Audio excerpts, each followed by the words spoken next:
I hope आप materiality के वो क्वेश्चंस करके आए हो, है ना? Very good. प्लीज अपने बुक में ना चालू करिए आंसर लिखना। हाँ, गेट खोलो बेटा।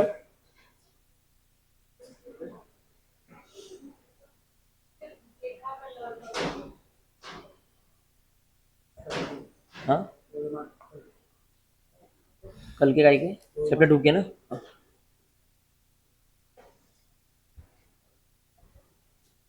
किसने किसने नहीं किए? क्या लिखो आंसर लिखो।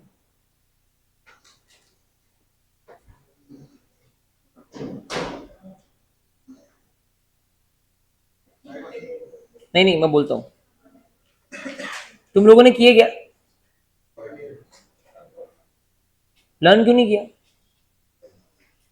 हाँ, मैंने बोला था ना मैं टेस्ट लूंगा और तीनों क्वेश्चन पे एक टेस्ट। ठीक है, अभी आप लोग लिखोगे, क्वेश्चन बता रहा हूं मैं। ठीक है, अपने अपने बुक में लिखो कि यूजर को लेके यूजर को लेके ऑडिटर क्या अज्यूम करता है। यूजर को लेके मटेरियलिटी सेट करते वक्त ऑडिटर बनाता है जजमेंट, तो वो जजमेंट बनाते वक्त वो यूजर को लेके क्या क्या बातें अज्यूम करता है।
याद करो अपन ने कल क्या किया था, भले ही हल्का फुल्का रिवीजन है।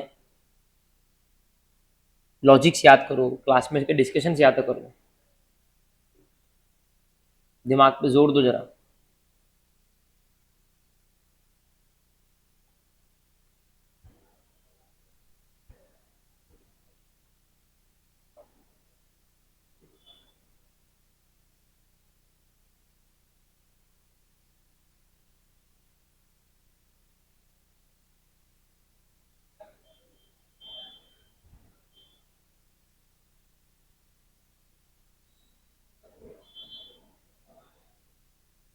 एटलीस्ट 3 पॉइंट तो क्या हो गया क्या? वाओ, हो गया, क्या बात है। एटलीस्ट 3 पॉइंट तो मैं एक्सपेक्ट कर रहा हूँ। क्या बात है।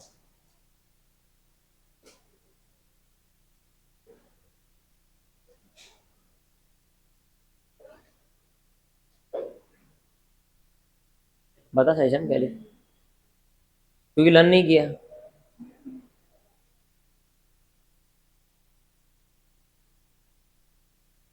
लिखा मी का, क्यों बाकी है?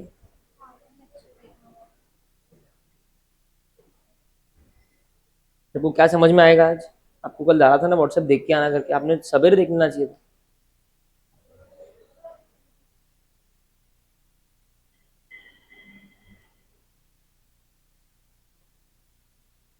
क्या बात है, बता सृष्टि।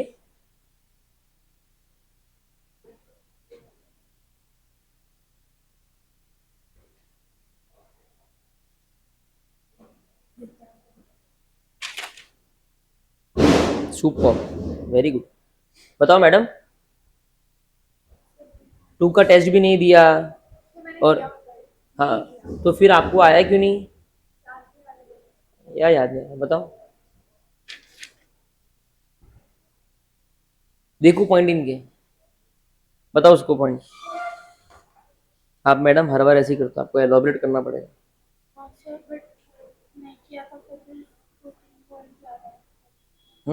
अच्छा है।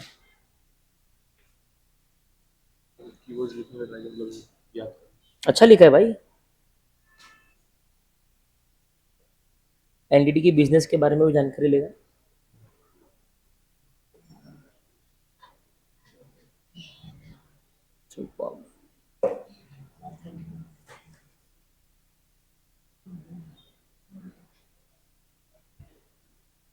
थर्ड वाला पॉइंट वो नहीं है।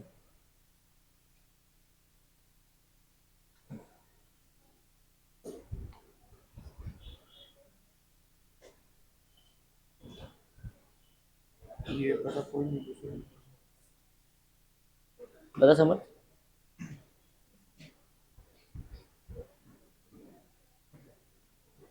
थर्ड वाला पॉइंट नहीं है।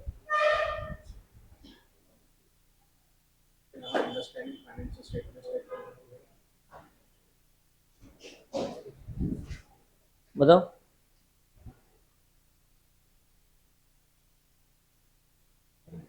ठीक है, एक बार तालियां हो जाए जोरदार। तालियां इसलिए है कि अगर आपने हार्डकोर लर्निंग नहीं करी, रिवीजन किया था सिर्फ क्लास के अंडरस्टैंडिंग के बेसिस पे आपने पॉइंट लिखे और अच्छे पॉइंट लिखे। मेरी एक्सपेक्टेशन तो बिल्कुल भी नहीं थी, लेकिन मेजोरिटी ऑफ द क्लास ने अच्छे पॉइंट्स लिखे।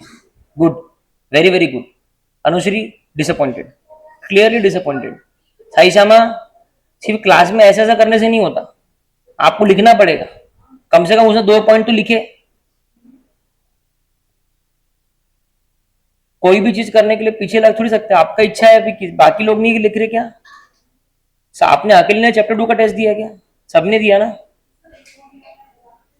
मैं वही बोल रहा हूं कि that's what, don't don't accept that fact. आप अगर सेटिस्फाइड हो जाओगे ना, ठीक है सर कोई बात नहीं, नहीं आया, तो आप कभी लर्न ही नहीं कर पाओगे। चैप्टर 3 को मैंने पहले ही बोला है कि हम इसको लाइटली नहीं ले सकते, बट ठीक है, जिसका आज नहीं आया, अगली बार जब मैं ये एक्सरसाइज कर रहा हूं तो एटलीस्ट उस टाइम पे अपन कर सकते हैं। ठीक है, इजी आंसर था। ये बहुत ही हाई प्रोबेबिलिटी क्वेश्चन है। अगर ये सितंबर 25 की 26 की एग्जाम में नहीं आता तो ये जनवरी या मई में पक्का आएगा, ये मेरा वादा है आपसे। यही पर्पज है ये करवाने का आज, और आएगा तो अपन लिखेंगे ना। ठीक है, और बहुत लोगों ने अच्छा लिखा है, आप एक पॉइंट और लिख सकते थे। ठीक है, अच्छा लिखा है, और जैसा अभी आप लोगों ने लिखा है ना, ये एग्जाम में एक्सपेक्टेड है, but when we give chapter wise test तो उसमें अपना ज्यादा परफेक्शन एक्सपेक्टेड है। एक बार सबसे पहले आप पहले बजाओ प्रीत के लिए, नियर टू परफेक्ट। ठीक है, लग रहा है कि उसने लर्निंग करी है। तो थोड़ा सा प्लीज, अपन हार्डली 1 या 2 पेज कवर कर पा रहे हैं रोज। Please don't give me excuse in regards to other work. Hardly 1 या 2 वर्क जिसमें मैं बहुत सारी चीज क्लास में लर्न करवा रहा हूं। अभी जो तुम लिख पाए हो ना, तुमको एक पॉइंट क्लिक हुआ और तुमने क्लास की वर्डिंग्स के आपसे लिखा है, वो दिख रहा है तुम्हारे आंसर में। जब मैं एफर्ट डाल रहा हूं तो मैं एक्सपेक्ट करूंगा आप लोगों से। ठीक है, और उसका एक ही तरीका है, मैं बोल रहा हूं वो घर पे होगा नहीं, वो ब्रेक में ही होगा। अगर आप सोचोगे ना मैं घर पे लेके बैठती, तो वो होगा नहीं। मैं आपको गोल्डन एडवाइस दूंगा कि आप अपना जो क्लास के लिए आ रहे हो, आप एक सर्टन टाइम पे उठ रहे हो, अगर आपके बस में है तो या तो रात को सोने के जस्ट पहले या सवेरे 15-20 मिनट जल्दी उठो। तुम बोलोगे सर मेरा ऑडिट बहुत इजी हो गया। बिफोर स्टार्टिंग मैं तुमको एक सच बता रहा हूं, एक बात ये तुम करो। अगर तुम जल्दी सो सकते हो विद इन टाइम, तो आप सवेरे जल्दी उठो। ठीक है, और आने के पहले अगर आप अभी 6:15 या 6 बजे उठ रहे हो, 15 मिनट जल्दी उठो बस। जो सवेरे आपका ऑडिट 15 मिनट में होगा ना, उसमें आपको लेक्चर में भी हेल्प होगा, क्योंकि आपका फ्रेश रहेगा। ठीक है, कैन वी डू दिस? ठीक है, मैं चैप्टर 3 में रोज आपको एक एक दो दो क्वेश्चन असाइन करूंगा जो आपको बाय हार्ट लर्न करके आने। क्या करने Sai Sharma? By heart learn करके आना। ठीक है, और मैं वो क्वेश्चंस दूंगा जो मेरे को प्रोबेबल लगते हैं कि एग्जाम में फॉलो हो सकते हैं। इस एक्सरसाइज के कारण आप एटलीस्ट अभी लर्निंग तो कर लो उसकी, सिर्फ समझना है कि अपने को लर्न भी करना है। ठीक है, चलो अभी कल मैंने क्या छोड़ा था? Performance materiality. क्या आप लोगों ने पढ़ा है 2 पॉइंट नीचे के? ठीक है, मैं परफॉर्मेंस मटेरियलिटी फिर से बताना चाहता हूं। ठीक है, चालू करूं? ओके, तो परफॉर्मेंस मटेरियलिटी क्या थी? ध्यान से एकदम। परफॉर्मेंस मटेरियलिटी क्या थी? परफॉर्मेंस मटेरियलिटी थी कि आपने एक मटेरियलिटी सेट करी financial statement as a whole. Madam आप है ना आज जाते सी लेक्चर देख के मेरे को व्हाट्सएप करना।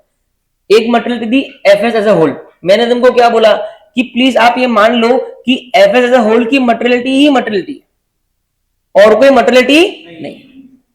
बराबर है? ठीक है, फिर मैं आया पीएम पे, मतलब परफॉर्मेंस मटेरियलिटी।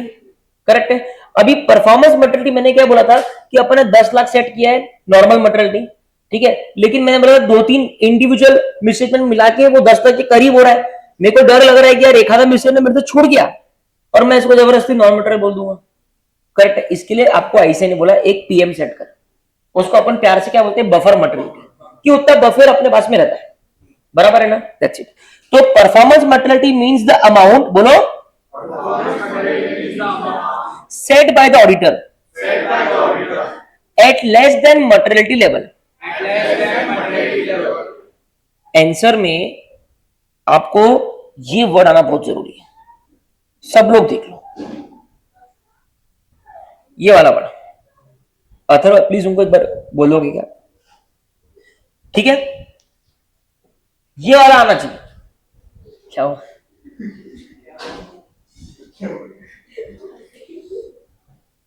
चलो ठीक, कोई इशू। ये वर्ड नहीं आया ना तो आपको मार्क्स शायद नहीं मिलेगा। ठीक है, आप है ना लेस को लोअर लिखोगे वो ठीक है, लेकिन ये आना चाहिए। तो एक बार जोड़ के पढ़ेंगे, at less than materiality for FS as a whole. बोलो, एक और बार, at less than materiality for FS as a whole. मतलब जो मटेरियलिटी आपने एफएस एज अ होल को बनाई है उससे कम। समझ में आ रहा? तो अपन अपनी भाषा में अगर बोलेंगे, sir performance materiality is a materiality set by the auditor at less than the materiality of fs as a whole। Simple है। पीएम को क्वेश्चन आया तो ये आना चाहिए।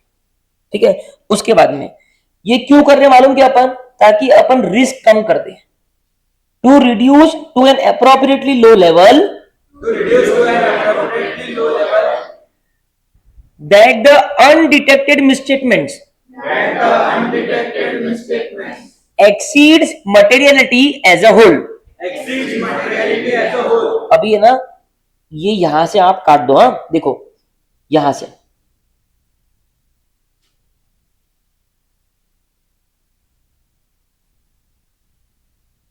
इतना काट दो, जो मैंने काटा है उतना काट दो। तो ये पीएम का पहला पॉइंट है और पता है आपको ये दूसरा पॉइंट है। एक में 2 पॉइंट है ये। ठीक है, पीएम से कोई होशियारी नहीं करना, ये बहुत डेंजरस कंसेप्ट है। ठीक है, यहां नहीं लग रहा ना डेंजरस? बहुत अच्छी बात है, मतलब मैं अच्छा पढ़ा रहा हूं। ये this is the most common doubt every student always है। ठीक है, एक पहला पॉइंट तो सिंपल है, उसका क्रक्स क्या है? Less than materiality for FS as a whole. दूसरा पॉइंट क्या है? ये क्यों कर रहे? पीएम क्या है वो पहला पॉइंट है। दूसरा पॉइंट क्या है? पीएम क्यों कर रहे? इसलिए कर रहे कि अपन लो लेवल पे लेके आ जाए। ठीक है, to reduce to an appropriately low level the probability that the aggregate of undetected misstatement, जो मिसस्टेटमेंट मैं डिटेक्ट नहीं कर पाया, मैं 9.5 लाख तक पहुंच गया था, अब मेरे को आगे नहीं मिल रही, तो जो मैं नहीं डिटेक्ट कर पाया वो क्या होंगे? अनडिटेक्टेड है। ऐसे अनडिटेक्टेड मिसस्टेटमेंट का एग्रीगेट अगर मैं खुद मैं देखूं तो हो सकता है कि वो 10 लाख क्रॉस कर जाए। है ना। 9:30 लाख पे आके मैं खड़ा हो गया था, ठीक है। अब मेरे को और कुछ नहीं मिल रहा, मैंने बहुत ट्राई कर ली, लेकिन मेरे मन में डर क्या है कि मैं मशीन तो हूं नहीं, कुछ ना कुछ होगा जो मैं नहीं ढूंढ पाया। ओवर कॉन्फिडेंट क्यों रहूं ना मैं नहीं ढूंढ पाया। तो अपन उसको क्या बोलते हैं, अनडिटेक्टेड मिसस्टेटमेंट। क्या बोलते हैं? तो मैं बोलता हूं एग्रीगेट ऑफ अनडिटेक्टेड मिसस्टेटमेंट जो है, ठीक है, वो मटेरियल हो जाए, मैं इसकी प्रोबेबिलिटी कम करने के लिए पीएम लगाता हूं कि मैंने पीएम 7 लाख पे रोक दिया, मैं पीएम 7 लाख पे रोक दिया, मैं एक्चुअल मटेरियल तो जा ही नहीं रहा, मैं वहीं पे 7 लाख तक पहुंचने से ही मैंने अपने प्रोसीजर डबल कर दिया, ज्यादा एविडेंस इकट्ठा करना चालू कर दिया कि मेरे को कोई रिस्क नहीं होगा। समझ में आया? तो पीएम का एक ही मकसद है कि मैं अनडिटेक्टेड मिसस्टेटमेंट के कारण कोई अगर मेरे को आगे नुकसान हो जाए उसकी प्रोबेबिलिटी मेरे को कम करना है, उसकी प्रोबेबिलिटी कम करना है। So to reduce to an appropriately low level that the aggregate of undetected misstatements exceeds materiality for the FS as a whole, है ना, कि जो अनडिटेक्टेड मिसस्टेटमेंट है वो materiality for FS as a whole, मतलब 10 लाख वाली, उसको भी एक्सीड कर देगी। ये प्रोबेबिलिटी मेरे को कम करना है, ये प्रोबेबिलिटी मेरे को कम करना है कि जो मिसस्टेटमेंट मैं डिटेक्ट नहीं कर पाया, जो मिसस्टेटमेंट मैं डिटेक्ट नहीं कर पाया, वो मिसस्टेटमेंट मिलके मटेरियलिटी को भी क्रॉस कर देंगे, इसकी प्रोबेबिलिटी मेरे को कम करनी है। इसके लिए मैं 10 नहीं, मैं 7 पे ही रुक गया, मैं परफॉर्मेंस मटेरियलिटी पे ही रुक गया। समझ में आई बात? ठीक है, ये 2 पॉइंट सबसे क्रूशियल है अगर आप पीएम के आंसर लिख रहे हो। पहला, पीएम होता क्या है, फिर पीएम क्यू है। पीएम क्या होता है, लेस देन मटेरियलिटी लेवल, और क्यू है to reduce the probability that undetected misstatement will cross materiality as a whole. Clear है? एकदम पक्का क्लियर है? ठीक है। उसके बाद में if applicable performance materiality also refers to the amount set by the auditor at less than the materiality level for a particular। अब वो क्या बोल रहा है यहाँ पे, एनीबडी? सेकेंड वाला पॉइंट,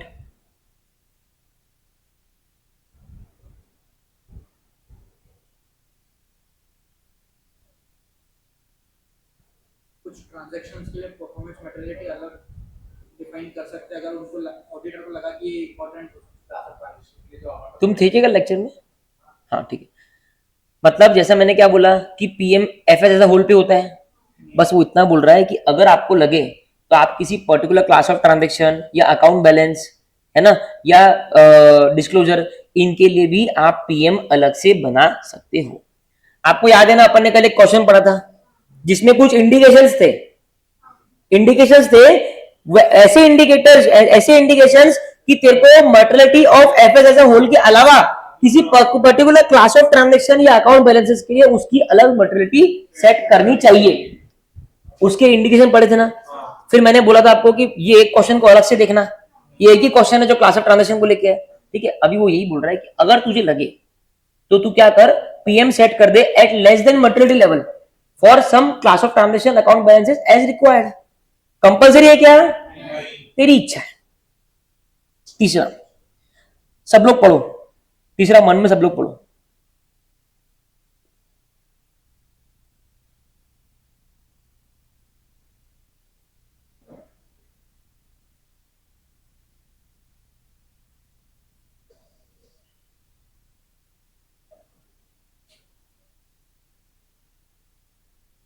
ठीक है, सेम बात ऊपर की नीचे बोली है, ठीक है, कि हम परफॉर्मेंस मटेरियलिटी को लोअर वैल्यू पे सेट करते हैं मटेरियलिटी से।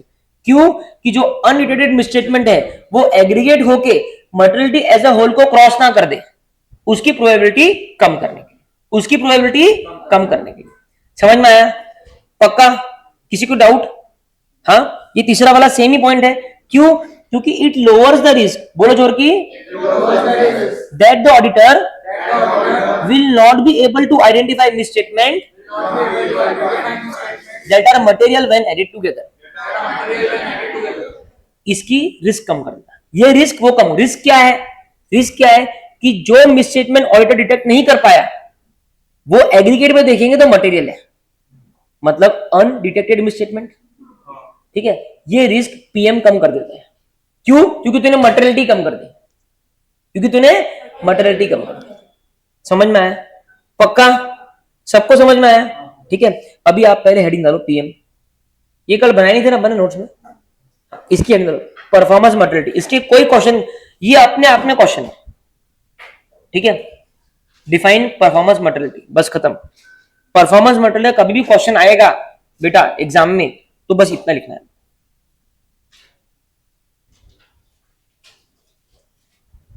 क्या होता है ना, बच्चे कंफ्यूज जाते हैं मटेरियलिटी में और पीएम में, उनको लगता है दो दो मटेरियलिटी क्या कर दी, ये इसी के लिए इसको थोड़ा डेंजरस माना जाता है।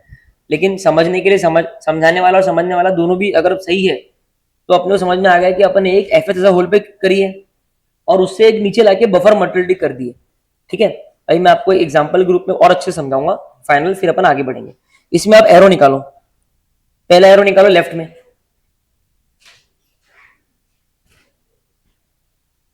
निकाला, पहले एरो में लिखो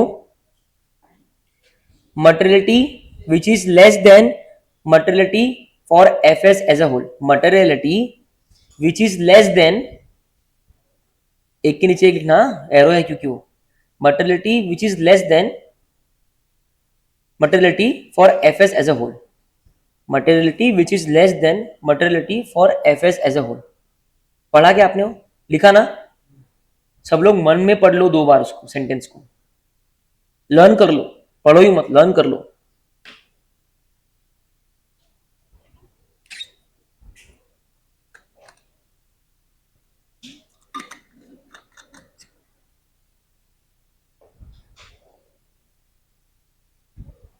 लर्न कर लो याशवी।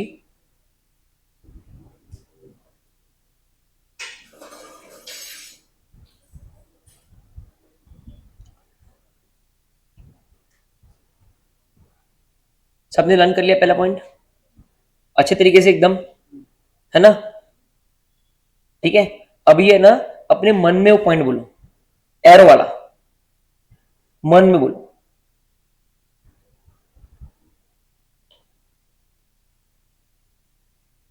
बोल दिया, आया, रीजनरेट करते आया। अब हिंदी में बोलो, ऐसी मटेरियलिटी जो materiality for FS as a whole से नीचे सेट करी है, समझ गया। आपको याद है ना अपन ने बेंचमार्क किया था, वो बेंचमार्क का परसेंटेज लगाया था, ठीक है, उससे अपने को materiality FS as a whole वाली मिली थी, ठीक है। उसके बाद में दूसरा एरो लिखो,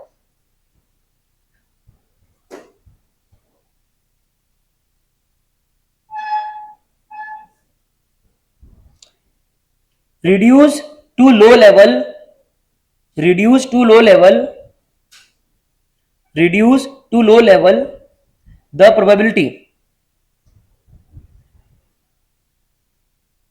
that aggregate of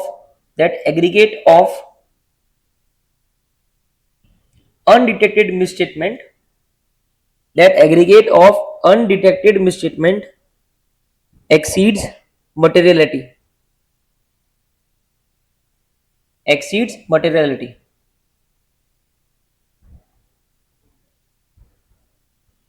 okay everybody, ठीक है, कि जो अनडिटेक्टेड मिसस्टेटमेंट है वो मटेरियलिटी को एक्सीड कर जाए, इसकी प्रोबेबिलिटी कम हो जाती है अगर आप पीएम लगाते हो तो। सबको क्लियर है, पक्का हो जाएगा लर्न, इजी है, लर्न हो जाएगा ना। उसके बाद में लिखो तीसरा point, if required, if required capital में लिखना पीएम और फिर अंडरलाइन कर देना, पीएम अंडरलाइन कर देना। If required PM can be set for COT, COT मतलब ए बी मतलब वेरी गुड, और डीआईएससी, खत्म। अब है ना मेरी बात सुनो, एग्जाम में अगर देखो क्या है, मैं इतना तवज्जो इसलिए दे रहा हूं क्योंकि पीएम एक बहुत इंपॉर्टेंट टॉपिक है और एग्जाम में नहीं आया हुआ अभी तक, ठीक है। मैं जब आपको चैप्टर 3 पढ़ा रहा हूं, आप अज्यूम करना मैंने पूरी पिछले 4-5 एग्जाम्स को एनालाइज करके, मॉक टेस्ट एनालाइज करके ही मैं इस चैप्टर में आपके सामने आया हूं, ठीक है। तो ऐसे चांसेस भी अच्छे खासे है कि वो पीएम के ऊपर कुछ क्वेश्चन पूछ ले। अगर पीएम के ऊपर थ्योरेटिकल क्वेश्चन आता है तो अपने को सिर्फ 3 एरो लिखने हैं बेटा, एक कि वो लो लेवल पे सेट होती है, दूसरी कि वो प्रोबेबिलिटी कम कर देती है कि जो मिसस्टेटमेंट मैं डिटेक्ट नहीं कर पाया वो मटेरियलिटी को क्रॉस कर दे, और तीसरी कि वो class of transactions A B या डिस्क्लोजर पे भी सेट हो सकती है अगर आपको लगता है तो। बराबर है अनुश्री? तीनों एरो लर्न है, ठीक है। 2-3 बार रिवाइज करेंगे, खत्म हो गया पीएम। अब मैं आपके लिए एग्जांपल लाया हूं और मैं आगे बढ़ना चाहता हूं। सब लोग बोर्ड पे देखेंगे एक बार। ये मेरा फाइनल कॉल है, काय के लिए? पीएम के लिए, ठीक है। अब देख बेटा, इधर क्या हुआ, ये एक सिनेरियो इमेजिन करो कि आप एक मैन्युफैक्चरिंग कंपनी को ऑडिट कर रहे हो, है ना, और उसका एनुअल रेवेन्यू 50 करोड़ है। Based on the standard financial benchmark you establish the following threshold. आपने एक बेंचमार्क पकड़ा और आपने नीचे दिए गए थ्रेशोल्ड बनाए। आपने दो चीज बनाई, एक बनाई आपने ओवरऑल मटेरियलिटी, जिसको क्या बोलते हैं? वेरी गुड, परफेक्ट, एकदम वेरी गुड। उसके बाद में वो सेट हुई है 10 लाख रुपए, कितनी? बहुत बढ़िया, ठीक है। उसके बाद में उसका पर्पस क्या है? The maximum cumulative error the FS can tolerate. Maximum error जो पूरा फाइनेंशियल स्टेटमेंट झेल सकता है वो 10 लाख रुपए, ठीक है। ओके, हमने 7 लाख की पीएम सेट कर दी, मतलब मैं बोल दूं बफर सेट किया, देखो सही है, बहुत बढ़िया, ठीक है। अब ये एक्चुअल वर्किंग बेंचमार्क हो गया, ये ओवरऑल था। अब आप जब ऑडिट प्रोसीजर लगा रहे हो, एविडेंस इकट्ठा कर रहे हो, मिस स्टेटमेंट ढूंढ रहे हो, ये आपका वर्किंग बेंचमार्क 7 लाख। जैसे ही साई शामा 7 लाख टच हो गया, रुक जाना, ठीक है, और अलर्ट हो जाना कि यहां हम भैया भगवान बचाए, ठीक है। ये एक्चुअली होता है, हमने प्रैक्टिकल वर्ल्ड में भी किया है, बिग फोर में बहुत अच्छे तरीके से होता है, ठीक है। ओके, अभी वैसे एक्चुअल वर्ल्ड में ना तुमको बताओ थोड़ा ज्ञान देने के लिए, ठीक है, टाइम जाएगा, कोई बड़ी बात नहीं है, लेकिन ये बहुत ज्यादा काम की होती है। एक्चुअल वर्ल्ड हर बार इस पे काम करता है, ये सिर्फ एक बार एक ऑडिट प्रोग्राम में लिखी होती है बस कि ऐसे है, पूरा काम इधर होता है, ठीक है। ये अनटचेबल है, क्या है? अनटचेबल, वहां तक गाड़ी पहुंचना ही नहीं चाहिए, ठीक है। चल आगे आ जाता हूं। अब देखो क्या हुआ, suppose the auditor does not apply performance materiality and only focuses on testing accounts with individual errors close to the overall limit of 10 lakh. मतलब सपोज मान लो पीएम है ही नहीं, मतलब 10 लाख ही है, ठीक है। During field work 3 separate independent errors discover. अभी field work मतलब प्रोसीजर लगा रहे हो, उससे हमें एविडेंस मिलेगा, ठीक है। तो हमको 3 एरर मिले। अनुश्री, एरर का मतलब क्या बात है, एरर का मतलब एग्जैक्टली, ठीक है। पहला क्या है, ट्रेड रिसीवेबल जो था ना वो ओवर स्टेटेड था बाय 3.5 लाख। क्या मतलब हुआ याशवी, इसका क्या मतलब हुआ?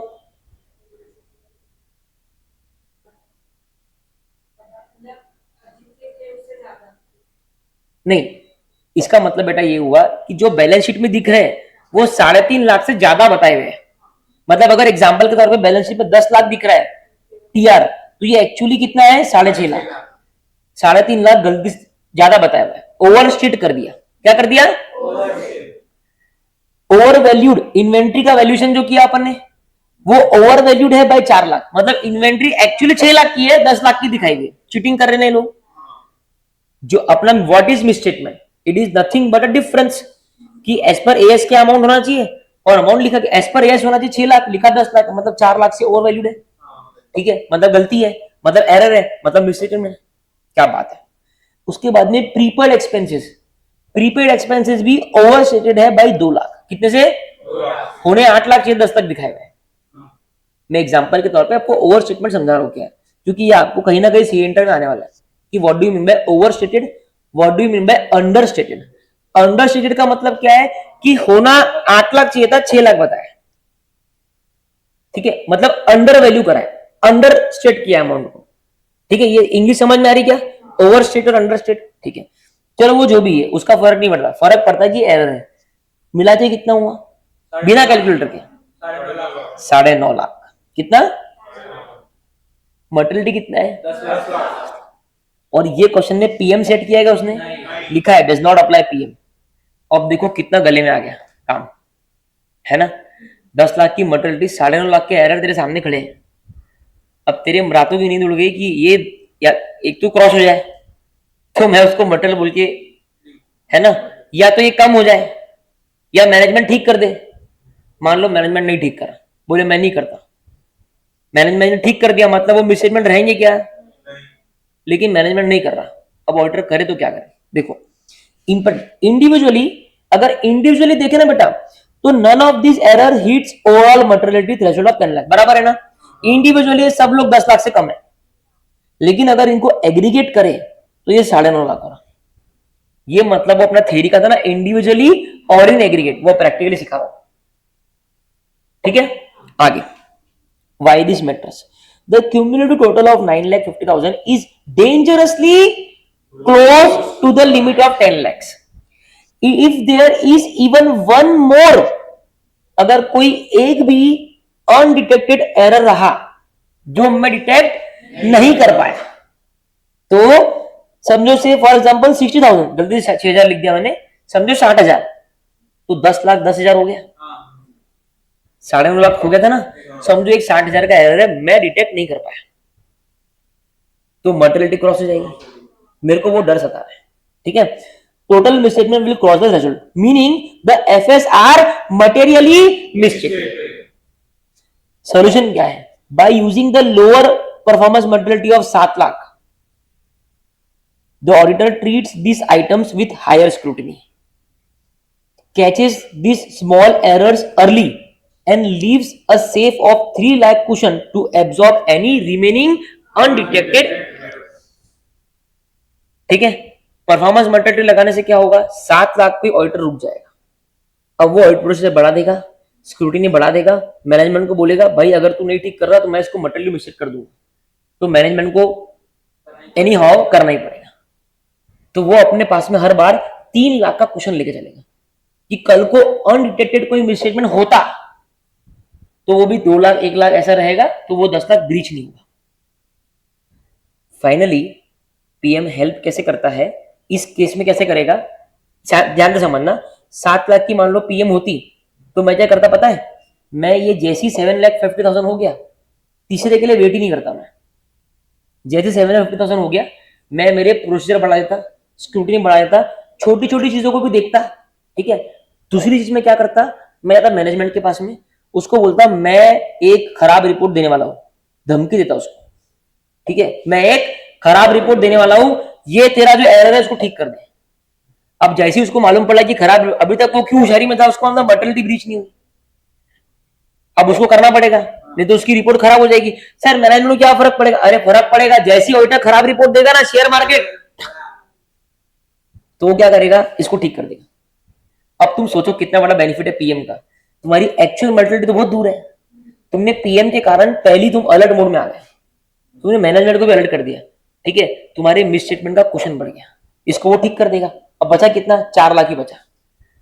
ठीक है, अब ऑडिटर को कंफर्ट है कि आगे मेरे से कुछ नहीं भी डिटेक्ट हुआ तो अभी वो ऐसा नहीं होगा कि 10 लाख ब्रीच हुआ है। Everybody clear? I am done with PM, are you done with PM? ठीक है, ये जो एग्जांपल है इसका मैं आप लोगों को पीडीएफ दे दूं, आप लिख लेना मेरे हिसाब से। पीडीएफ के भरोसे मत करना क्योंकि वो कब ढूंढोगे आप, है ना? तो ये एग्जांपल या तो फिर आपने इसका फोटो ले लो, सबसे बेस्ट है ना। आपको जब मौका मिले आज में आप, आजकल में आप पीएम का एग्जांपल जरूर लिख देना है अच्छे से। एक वीडियो चालू कर दो ना, बेस्ट है। किया? स्क्रॉल करूं?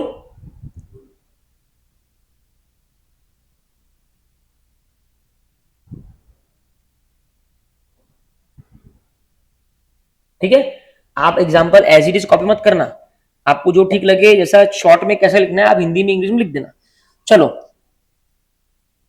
अब मैं आगे बढ़ रहा हूं। I am concluding SA 320 here. ठीक है, I have taken enough time for this SA. Now we are going to start with SA 315। 315 के लिए हम ऑलरेडी पढ़ चुके हैं। ठीक है, हाँ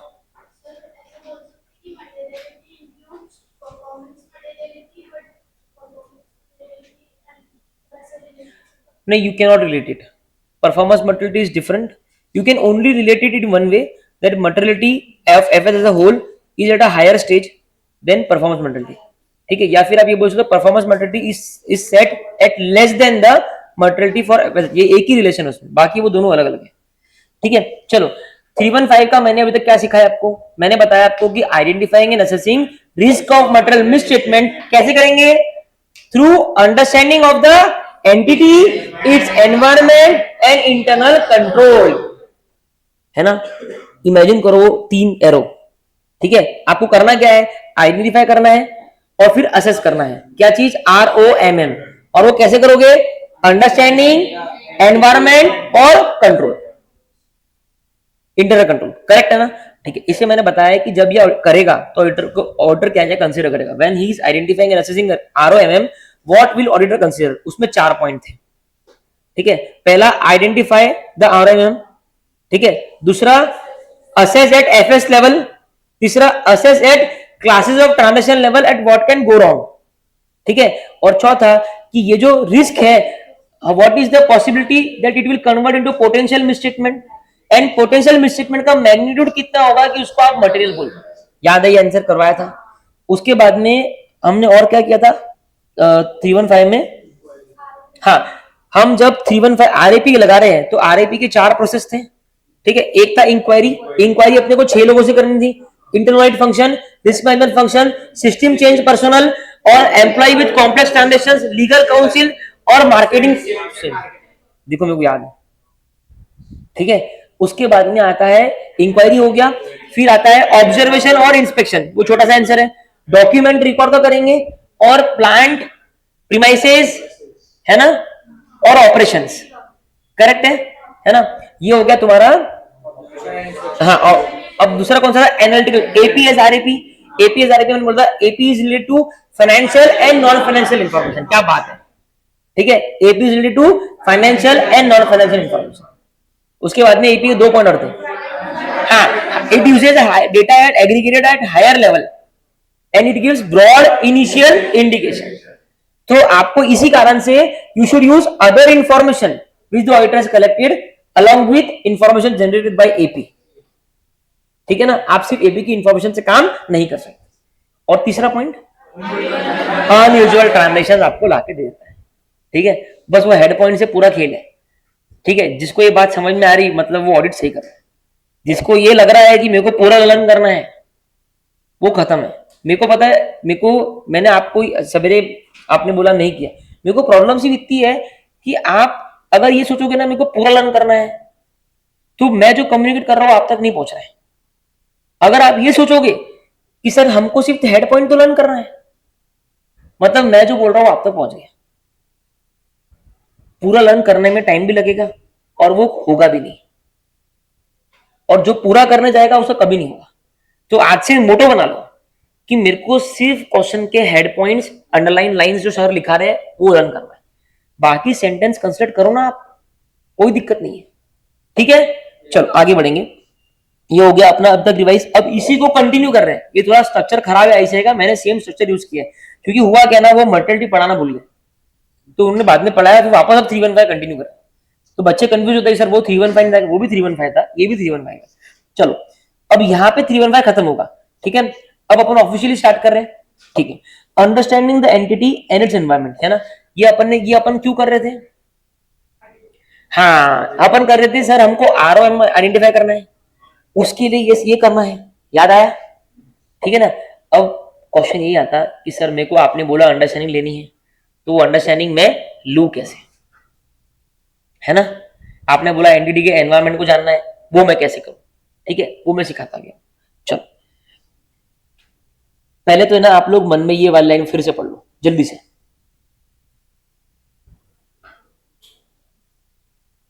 बेटा ये हेडिंग वाली,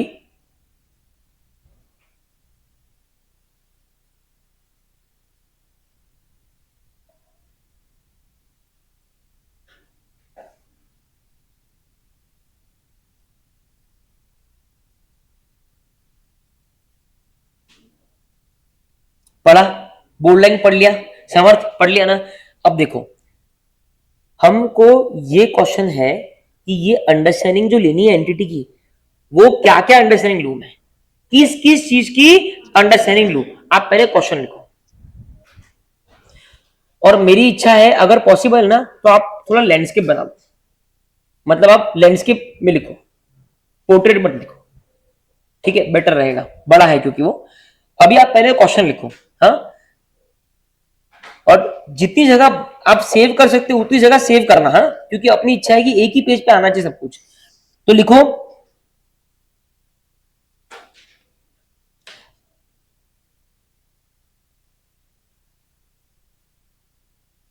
स्टेट स्टेट का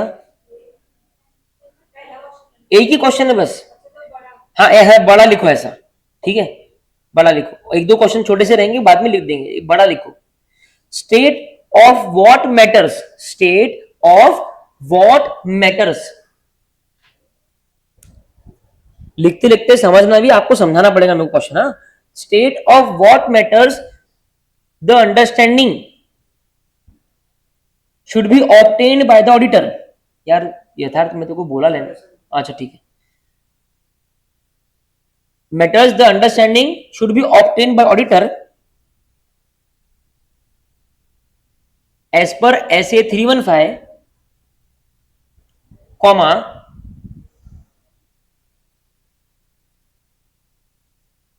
for identifying ROMM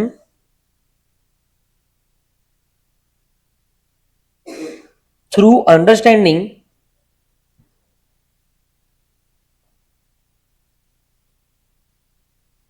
the entity and its environment।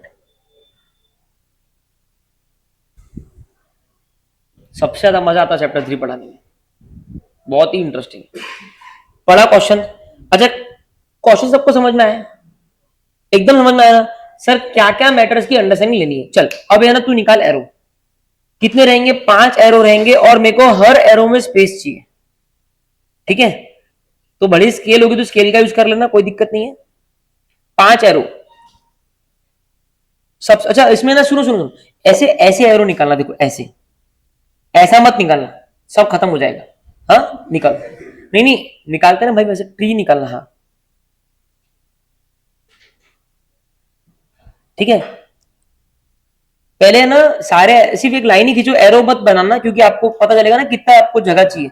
मैं पहले आपको पांचों की हेडिंग लिखाता हूँ एक एक करके। पहले अपन ने सिर्फ लेफ्ट वाला फर्स्ट एरो लिखा, अब उसकी हेडिंग है, हेडिंग लिखो इंडस्ट्री ऑब्लिक रेगुलेटरी ऑब्लिक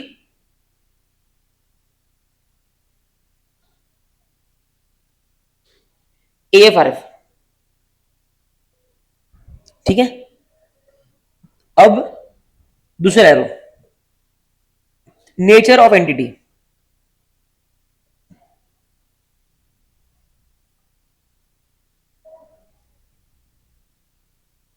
जगह छोड़ के, यहां थोड़ी जगह छोड़ के एरो बनाना दूसरा। अभी तीसरा arrow, selection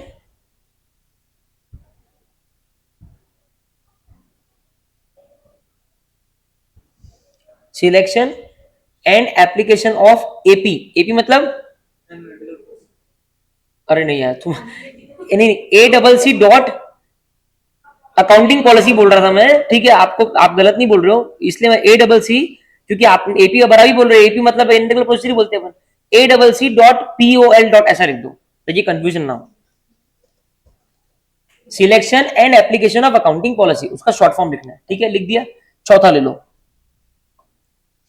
objective oblique strategy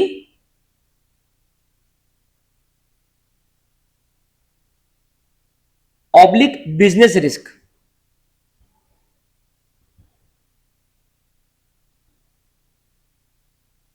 लिखा। अगला लो, लास्ट है ये, measurement and review of, measurement and review, measurement and review of FIN dot fin, PERF dot, मतलब फाइनेंशियल परफॉर्मेंस, ठीक है। क्लियर है? जिसको नोट्स में थोड़ा सा घिचबिच अगर होता होगा तो ये पांचों एरो के बीच में ना लाइन खींच देना after we are done with writing, तो फिर मिक्स नहीं होगा, ठीक है। चल अभी देखो, ये 5 चीजों की अपने को अंडरस्टैंडिंग लेनी है, मैंने पहले आपको पूरी 5 लिखा दी, एक बर्ड्स आई व्यू दे दिया। ये 5 चीजों की अंडरस्टैंडिंग लेनी है, ये 5 चीजों की अंडरस्टैंडिंग आप ले लोगे ना तो आपको फिर आइडेंटिफिकेशन ऑफ आरओएमएम हो जाएगा। डन है। चल पहला पकड़ते हैं। पहला क्या था? इंडस्ट्री, रेगुलेटर, रेगुलेटरी और एएफआरएफ। तो भाई जो आपकी एंटिटी है, मान लो रिलायंस है, तो वो कौन सी इंडस्ट्री में ऑपरेट कर रही है, उसको रेगुलेशंस क्या क्या लगते हैं, ये सब चीज की जानकारी लोगे ना आप रिस्क आइडेंटिफाई करने के लिए। देखो रेलेवेंट इंडस्ट्री फैक्टर्स, बोलो, including industry conditions such as competitive environment and technological developments. समझ बराबर है? तो आपको क्या करना है, रेलेवेंट इंडस्ट्री फैक्टर्स क्या है, बोलो रेलेवेंट इंडस्ट्री फैक्टर्स क्या है। अब है ना इसको इंग्लिश में अपने को खुद ही लिखेंगे, अपने लिए पंच वर्ड्स क्या है सर, टेक्नोलॉजिकल डेवलपमेंट्स क्या है, ठीक है, इंडस्ट्री फैक्टर्स क्या है, कॉम्पिटिटिव एनवायरमेंट क्या, कितना बड़ा कॉम्पिटिशन है ना। अभी आज की डेट में आपको लगता है one industry in which there is huge competition, ऐसा कुछ एग्जांपल? एफएमसीजी में ना वो दौर खत्म हो गया, अब वो थोड़ा सा ना फॉलो कर रहे हैं, एक जहां पे काटा काटी की मारी चालू एकदम, थोड़ा सा। टेलीकॉम तो बिल्कुल भी नहीं है, टेलीकॉम तो बोले ये भी बढ़ा रहा वो भी बढ़ा रहा, दोनों ही भाव बढ़ा रहे। Blinkit, Zomato, we can say this thing, yes, Zomato Swiggy बोल सकते हो, ठीक है, काटा काटी कॉम्पिटिशन, क्योंकि देखो दोनों पे सेम होटल वो है, लिस्टेड है, ठीक है, कौन कितना डिस्काउंट दे रहा है तू वहां पे जाके ऑर्डर करेगा ना। जो लाने वाला व्यक्ति है वो खाना बना रहा, क्या खाना बनाने वाला व्यक्ति भी सेम ही है। तो कहने का मतलब स्विगी जोमेटो एक बहुत बड़ी एग्जांपल है कंपटीशन का। तो आपके क्लाइंट में कॉम्पिटिटिव एनवायरनमेंट कितना है, क्योंकि क्या है अगर ह्यूज कंपटीशन है ना तो एरर के चांसेस ज्यादा है, क्योंकि तेरा कोई ईमान धर्म नहीं बचता, फिर तेरे को सिर्फ जीतना है, प्रिंसिपल्स नहीं बचते फिर, ठीक है, समझ में आई ना बात। तो पहला क्या है सर, इंडस्ट्री फैक्टर। सर तो अपन सिंपल बोलो sir, industry factor, competitive environment क्या है और टेक्नोलॉजिकल डेवलपमेंट क्या है। अगर आपके आंसर में ये 3 वर्ड है तो आप जीत गए, ठीक है ना। अभी कुछ भी मत लिखो, सिर्फ हाईलाइट करो, लिखने का काम नहीं है, नहीं तो क्लास ही खत्म नहीं होगा, ठीक है। काय का एग्जांपल क्या बोल दिया ना आपने, स्विगी जोमेटो? नहीं स्विगी जोमेटो बराबर, मेरे को क्या आता, मैं तो वही समझ रहा था कोई ऑप्शन देते, ठीक है। उसके बाद में अभी अपन इंडस्ट्री, देखो यहाँ पे अपने को बोला उसने इंडस्ट्री, तो पहला पॉइंट इंडस्ट्री का हो गया, ठीक है। मेरे को पता नहीं, मेरे को लगता नहीं सारे पॉइंट कवर करते हो लोग इसमें, ठीक है। दूसरा पॉइंट भी इंडस्ट्री का है, the industry in which the entity operates may give rise to specific ROMM arising from the nature of the business और द डिग्री ऑफ रेगुलेशन। जिस इंडस्ट्री में आप ऑपरेट कर रहे हो वो इंडस्ट्री के कारण भी आपको आरओएमएम पता चल जाएगा कि वो इंडस्ट्री में क्या कॉमन आरओएमएम क्या क्या है।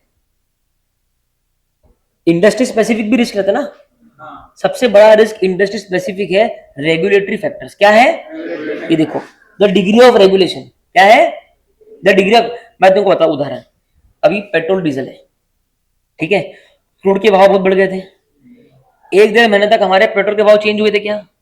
नहीं हुए थे ना। क्रूड के भाव तो बढ़ रहे थे, मतलब कंपनी का आरएम बढ़ रहा था, लेकिन कंपनी सेल प्राइस बढ़ा पाई क्या? नॉर्मल बिजनेस पॉलिसी क्या बोलता है, इफ आपका इनपुट का कॉस्ट बढ़ रहा है तो आपका सेल प्राइस भी बढ़ना चाहिए, तो कंपनी लॉस करेगी। लेकिन क्योंकि it was under strict degree of regulation by the government of India, कोई भी कंपनी पेट्रोल के दाम नहीं बढ़ा पाई। समझ में आ रही बात? कंपनी का तो नुकसान है ना, रिस्क पैदा हो गया ना भाई, गोइंग कंसर्न का रिस्क आ जाता है, समझा।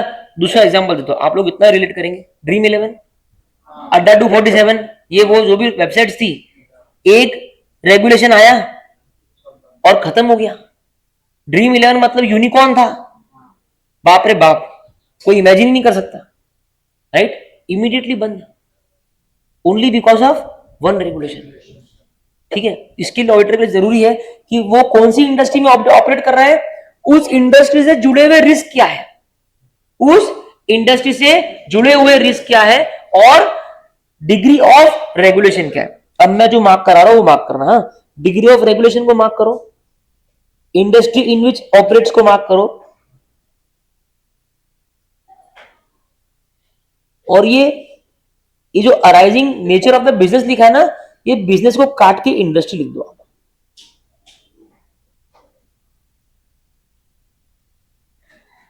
ठीक है, तो देखो इसके अंदर भी 3 पॉइंट थे। कौन सी इंडस्ट्री में ऑपरेट कर रहा, risk arising from the nature of the industry and degree of regulation. ठीक है, पहला क्या था, first point industry factors, technological development, competitive environment. दूसरा पॉइंट क्या है, कौन सी इंडस्ट्री में ऑपरेट करें, industry specific risk and degree of regulation. बहुत बढ़िया। तीसरा देखो, ये लास्ट पॉइंट है, पहला पॉइंट खत्म हो जाता है। ठीक है, रेलेवेंट रेगुलेटरी फैक्टर्स, ये था ना इंडस्ट्री के बाद में रेगुलेटरी था। Relevant regulatory factors include the regulatory environment. बोले रेलेवेंट रेगुलेटरी, जैसे हमने बोला रेलेवेंट इंडस्ट्री फैक्टर्स, वैसा ही रेलेवेंट रेगुलेटरी फैक्टर्स, इसका मतलब वो बोलता है कि रेगुलेटरी एनवायरमेंट क्या है। रेगुलेटरी एनवायरमेंट क्या है, द रेगुलेटरी एनवायरमेंट इंक्लूड्स, और रेगुलेटरी एनवायरमेंट का मतलब होता है एप्लीकेबल फाइनेंशियल रिपोर्टिंग फ्रेमवर्क कौन सा है। कंपनी को एएस लग रहा कि इंडियस लग रहा, कंपनी को आरबीआई एक्ट लगता कि इलेक्ट्रिसिटी एक्ट लगता कि कंपनीज एक्ट लगता, बराबर है ना। उसके अलावा जो कंपनी फॉरेन करेंसी में डील करती उनके लिए फेमा एक्ट है, फॉरेन एक्सचेंज मैनेजमेंट एक्ट।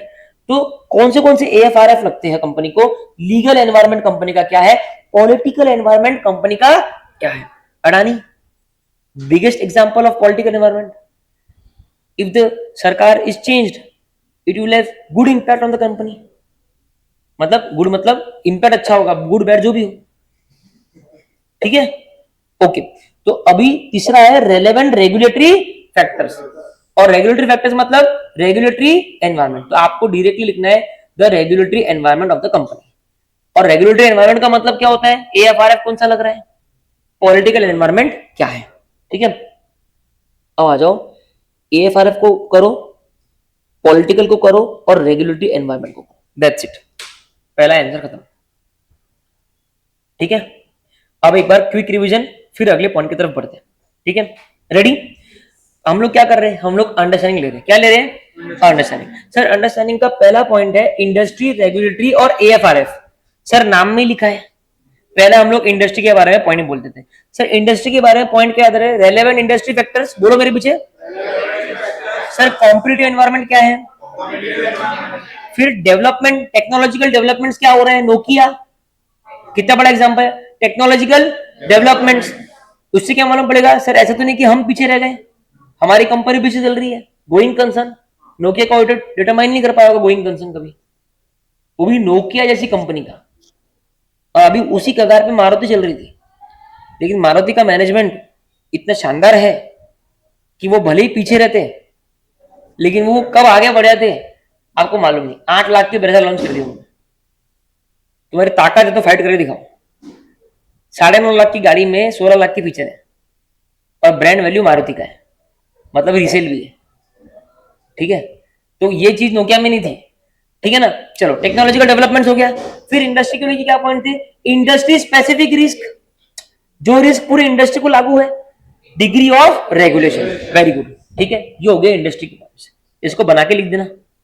ठीक है, ये लिखने के बाद में अंडरलाइन बहुत इंपॉर्टेंट है। अंडरलाइन करोगे ना तो पूरा सेंटेंस पढ़ेगा क्या, क्योंकि उसको भी ऐसा हाईलाइट करके मिलता है चेकिंग करते वक्त। ठीक है, उसको भी ये पॉइंट्स चाहिए।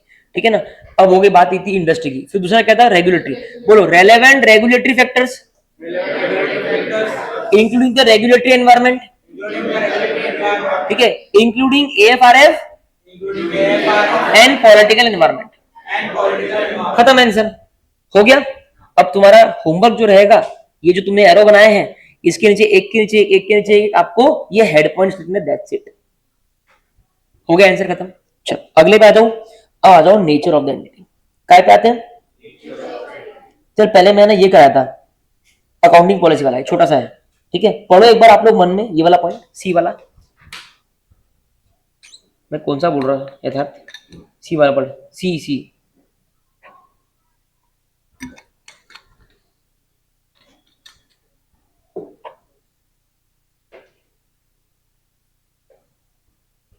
पढ़ लिया, सिंपल है, AS1 के हिसाब से ही है ना, ठीक है। तो ये हो गया। अब आ जाओ तुम इस पे, nature of the entity. Very simple, क्या है नेचर ऑफ द एंटिटी।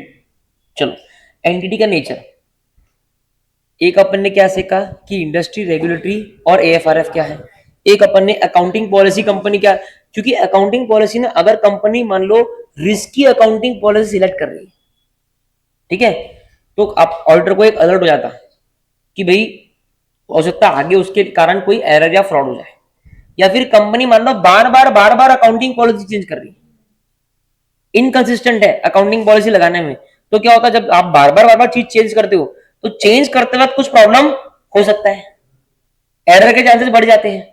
तो इसके लिए वो वाला पॉइंट आ रहा है। अभी एक पॉइंट है nature of the entity, entity का नेचर क्या है, एंटिटी का नेचर क्या है, जरूरी है ना समझना, है ना। अपना कोई फ्रेंड रहता है, उसका नेचर बहुत एग्रेसिव रहता है, तो अपन क्या बोलते हैं, यार इसको कहीं भी लेके गया ना तो ये अपने लिए कुछ ना कुछ प्रॉब्लम खड़ी करते, ठीक है। तो अपन क्या करते हैं, या तो उसका नेचर सुधारते या अपन थोड़ा सा अलग हो जाते। और मेरा एक नेचर में प्रॉब्लम थी, मेरा क्या था, मेरे स्कूल तक तो बहुत ही प्रॉब्लम थी, मतलब मैं, मेरे साथ में इशू ये था कि मैं कोई भी सिचुएशन में मेरे को सिर्फ हंसी आती थी, मतलब सर डांट रहे, ठीक है, कुछ हो रहा है और मेरी ना हंसी नहीं रुकती थी, क्योंकि क्या था वो इतनी हैबिट थी जोक्स क्रैक करने की, तो है ना ऐसा ऐसा होता था कि क्या, तो मेरे साथ में बहुत बार इशू होता था कि वो कुछ बोल रहा है, मैं खड़ा हूं और मेरे को मैं, वो बोल रहा है वो तो ठीक है, और मैं मन में सोच रहा हूँ कि मैं कैसे हंसी कंट्रोल करूं, ठीक है। कभी पीछे से कोई फ्रेंड कुछ बोल रहा है, कुछ कर रहा है और मेरे से हंसी ही नहीं रुकती थी। तो मेरे साथ में एक हुआ था ऐसा इंसिडेंस, एक इसमें हम फ्यूनरल में गए थे, फ्रेंड, मेरे फ्रेंड के मम्मी के फ्यूनरल में, तो बहुत ही अनप्रेसिडेंटेड इंसिडेंट था वो, और हम लोग गए और सभी लोग बहुत इसमें थे कि यार बहुत ही अकस्मात हो गया चीज, अनएक्सपेक्टेड हो गया, ये अच्छे फ्रेंड थे, हमारा 15-20 लोगों का ग्रुप था।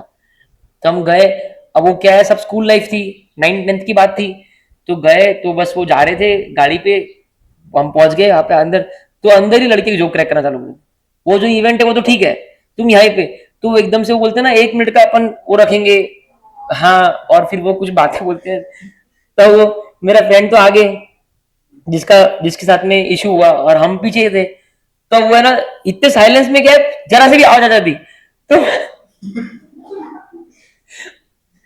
पूरे 100-150 लोग मेरे को देख रहे इतना इतना खराब हो गया था ना वो, जिसकी हद नहीं, और मेरी हंसी ही नहीं रुक रही, मतलब मैं जितना वो मेरे को देख रहा उतना मेरे को हंसी आ रही, तो अल्टीमेटली ना मैं बाहर ही चला गया। तो मेरा इश्यू था। चलो ठीक है, अब वापस आ जाते एक बार, है ना, नेचर। तो ये नेचर बहुत इंपॉर्टेंट है, एंटिटी का नेचर कैसा है। अब नेचर में देखो उसके ऑपरेशंस क्या है, अगर मान लो वो एंटिटी बहुत स्पेक्युलेटिव है, मतलब वो स्पेकुलेशन में डील करती है, फॉरवर्ड कॉन्ट्रैक्ट, है ना, डेरिवेटिव्स, फॉरेक्स, फॉरेन एक्सचेंज वगैरह में, तो वो स्पेकुलेटिव नेचर हो गया, तो उसके ऑपरेशन ही बहुत ज्यादा रिस्की है, रिस्की बोल सकते, ठीक है। उसके बाद में उसका ओनरशिप स्ट्रक्चर क्या है, उसका गवर्नेंस स्ट्रक्चर क्या है। अगर मान लो ओनरशिप बहुत हद तक किसी एक घर के पास में है, बिरला, ठीक है, अगर मान लो ओनरशिप बहुत हद तक बिरला के पास में है, तो कहीं ना कहीं कंट्रोल पूरा उसका है, और एक पर्सन का अगर कंट्रोल रहे तो वो अपने हिसाब से नाव को तैरा सकता है, मतलब रिस्क बढ़ गया। तो ओनरशिप किसके पास में है, गवर्नेंस स्ट्रक्चर क्या है, मतलब TCWG अलग है, मैनेजमेंट अलग है, याद है क्या, तुमने पूछा था ना मेरे को TCWG और मैनेजमेंट, ठीक है। तो TCWG अलग है, मैनेजमेंट अलग है, मतलब TCWG मतलब एकदम बॉस लोग, मैनेजमेंट मतलब IIM के लोग बैठा रखे हैं मैनेज करने के लिए, है ना, फिर उसके नीचे एक और लेवल है, फिर उसके नीचे एक और लेवल है, फिर उसके नीचे एक, मतलब एक प्रॉपर गवर्नेंस स्ट्रक्चर है, क्लियर है ना, ठीक है। उसके बाद में कंपनी के टाइप ऑफ इन्वेस्टमेंट क्या बोलते हैं, that the entity is making, है ना, किस तरीके की इन्वेस्टमेंट्स एंटिटी कर रहा है ना, क्या एंटिटी सारे इन्वेस्टमेंट्स सिर्फ एक ही जगह पे कर रहा है, तो कल अगर वो जगह में प्रॉब्लम हो जाए तो कहता, मान लो फॉर एग्जांपल एनटीटी के बहुत सारे इन्वेस्टमेंट बांग्लादेश में करे हुए थे और बांग्लादेश में सरकार पलट गई, कितना रिस्की है, अभी अडानी का रिस्क है ना, अभी जो ईरान का पोर्ट था, अफगानिस्तान कैप्चर हुआ, जब अफगानिस्तान को तालिबान ने कैप्चर कर लिया, ठीक है, वहां पे गदार पोर्ट वगैरह जो जो सब थे सब अडानी के थे। अब वहां पे आतंकवादियों की सरकार आ गई अफगानिस्तान में, तो क्या होगा वो पोर्ट का? आतंकवादी तो अपने मनमानी से काम करते ना। वो तो कहां पे इन्वेस्टमेंट कर रही है एंटिटी, वो भी एक इंपॉर्टेंट एस्पेक्ट है एंटिटी के नेचर को समझने का। तो पहला क्या है? ओनरशिप, गवर्नेंस स्ट्रक्चर, ऑपरेशंस, क्या ऑपरेशन कर रही है, इन्वेस्टमेंट कहां कहां कर रही है, ठीक है, the way the entity structure and how it is financed, ठीक है ना, डेट इक्विटी, बहुत हैवीली डेट है क्या, हैवीली डेट है तो पॉसिबल है आगे जाके लॉसेस होंगे, गोइंग कंसर्न प्रॉब्लम हो सकता है, तो कैसे फाइनेंस्ड है। An understanding of the nature of the entity enables the auditor to understand whether the entity has a complex structure. Entity के नेचर की अंडरस्टैंडिंग से ऑडिटर को क्या मदद होती है कि ऑडिटर को मालूम पड़ता है कि एंटिटी का कॉम्प्लेक्स नेचर तो नहीं है ना। कितनी सारी कंपनी, बहुत सारी कॉम्प्लेक्स, सभी कॉम्प्लेक्स होती है, इतनी बड़ी बड़ी कंपनीज है, कॉम्प्लेक्सिटी का तो सवाल ही नहीं उठता, जबरदस्त कॉम्प्लेक्सिटी है। उसके बाद में complex structure often introduce issues that may give rise to ROM, और अगर कॉम्प्लेक्स स्ट्रक्चर रहा तो ROM होने के चांसेस ज्यादा है ना। अरे एक कॉम्प्लिकेटेड प्रॉब्लम है तुम्हारे सामने तो वो रॉन्ग होने के चांसेस ज्यादा है, और सिंपल अगर प्रॉब्लम है तो राइट होने के चांसेस ज्यादा है, सेम, ठीक है।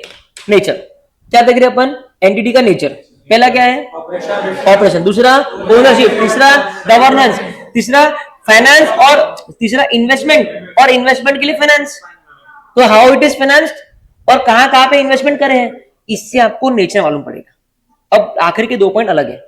नेचर ऑफ द एंटिटी से auditor gets understanding about the complex nature of the business, और if the business is complex then there are very high chances of risk of material mistake. Clear है? तो पहला अपन ने क्या पढ़ा, industry, regulatory, एएफआर, ठीक है, उसमें अपन ने industry factor, regulatory factor, industry में कॉम्पिटिटिव एनवायरनमेंट, टेक्नोलॉजिकल डेवलपमेंट, ठीक है, उसके बाद में इंडस्ट्री स्पेसिफिक रिस्क क्या है, ठीक है, उसके बाद में क्या बोले, रेगुलेशन, डिग्री ऑफ रेगुलेशन, ठीक है, उसके बाद में रेगुलेटरी फैक्टर्स में हमने क्या बोला, पॉलिटिकल एनवायरनमेंट और रेगुलेटरी एनवायरनमेंट, खत्म। 2 पॉइंट हो गए, नेचर हो गया, 3 हो गए, नेचर हो गया, अकाउंटिंग पॉलिसी हो गई, और इंडस्ट्री, रेगुलेटरी और एएफआरएफ, ठीक है। अब इसमें देखो, इसमें ना एक और क्वेश्चन है, सब क्वेश्चन है, example of matters that the auditor may consider while obtaining understanding of the entity of business include। अब देखो यहां पे 2 क्वेश्चन है, एक है कि वो किस किस चीजों की अंडरस्टैंडिंग लेगा नेचर को समझने के, किसको लेगा, नेचर को समझने के लिए वो क्या क्या करेगा, और उसने नीचे क्या दिया, सिमिलर चीज दिया है कि नेचर को समझने के एग्जाम्पल क्या है, नेचर को समझने के एग्जाम्पल क्या है। एग्जाम्पल देखो, बिजनेस ऑपरेशंस, ऊपर का ही पॉइंट है नीचे, business operation such as nature of revenue, sources, product, company क्या प्रोडक्ट बेचती है, रेवेन्यू के सोर्सेज क्या है, एक रेवेन्यू सेल से आता है, हो सकता है कंपनी का रेंटल रेवेन्यू भी है, प्रॉपर्टीज को लीज पे दिया हुआ कंपनी ने, ठीक है। इन्वेस्टमेंट डिसीजंस, अपन ने ऊपर बात करी थी इन्वेस्टमेंट की, इन्वेस्टमेंट एंड इन्वेस्टमेंट एक्टिविटी, जैसे कैपिटल इन्वेस्टमेंट है ना, कंपनी अपना कैपिटल कहां कहां डाल रही है। तीसरा फाइनेंसिंग एंड फाइनेंसिंग एक्टिविटी, जैसे कि such as major subsidiaries, company ने कोई मेजर सब्सिडरी खरीदी है ना, ठीक है। उसके बाद में financial reporting such as accounting principles.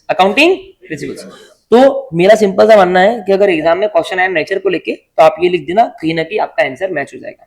और आप इसमें क्या करना, इन दोनों को मर्ज कैसे करना, आप ऑपरेशन लिखोगे ना, सामने लिख देना such as sales revenue, products, है ना। आप ओनरशिप लिखोगे ना तो आप लिख देना equity debt, such as equity debt, तो आप हाथों हाथ एग्जांपल भी लिख देना उसके। इन्वेस्टमेंट लिखोगे ना सच एज मेजर सब्सिडरी, ठीक है, तो दोनों आंसर मर्ज हो जाएंगे। आपको समझ में आएगा मैंने क्या बोला, ठीक है। क्वेश्चन कुछ भी आए, क्वेश्चन अगर ये आया कि बताइए नेचर ऑफ द एंटिटी समझने के एग्जांपल्स क्या है, या क्वेश्चन ये आया कि बताइए नेचर ऑफ द एंटिटी समझने के लिए ऑडिटर क्या क्या करेगा, आंसर सेम ही है, सिर्फ आपको ये पॉइंट्स लिखना है और उसके सामने उसके उदाहरण भी लिख देना। क्लियर है? तो आखिरी में अभी बिना देखे नेचर ऑफ द एंटिटी, ठीक है, 30 सेकेंड्स में आप अपने मन में बोलो, खुद को मन में आंसर लिखो।